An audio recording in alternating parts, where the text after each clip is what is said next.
Sans victoire en championnat depuis octobre 2013, le fond de tableau continue à dangereusement se rapprocher pour le Balma Sporting Club, maintenant véritablement sous la menace du premier relégable. Et malgré le relatif bénéfice du vent durant la première période, il fallait attendre la demi-heure de jeu avant de voir une première action réellement digne d'intérêt. Au centre en retrait d'Agedine Cassous, voyait l'anglais Julien Laporte commettre l'irréparable sur Hannibal Kony et concéder un pénalty transformé par Gaël Savane.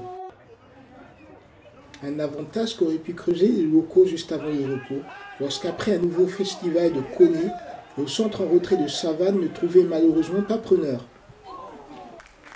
Et Balma regrettera amèrement les quelques opportunités manquées en seconde période, notamment sur une mésentente de la défense centrale basque, ou sur le centre de Kony repris bout portant par Gaël Savane.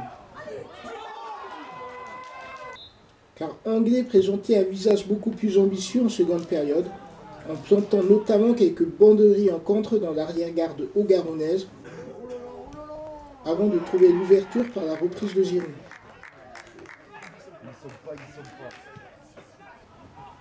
Et si Duventru faisait lui aussi passer quelques frayeurs dans les rangs locaux, un nouveau contre-visiteur allait décider en toute fin de rencontre du sort du match, lorsque Berando, bien décalé côté droit, ajustait Coste pour la seconde fois de la soirée.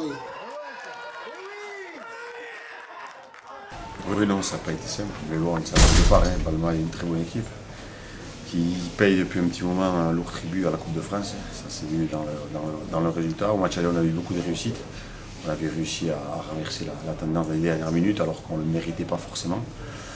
Maintenant, ce soir sur un terrain compliqué, avec des armes peut-être un petit peu différentes dans chaque camp. Chaque équipe a eu ses temps forts. Voilà. On a fait une première mi-temps un peu moyenne. On a essayé de jouer dans des zones où c'était compliqué, le terrain n'était pas facile. Ça a été un petit peu mieux en seconde mi-temps. Puis on a la chance d'égaliser et puis de marquer. Voilà, ça récompense le travail de tous les joueurs.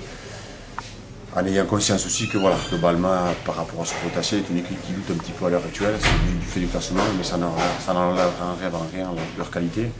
Et voilà, puis c'est très bien qu'ils rebondiront.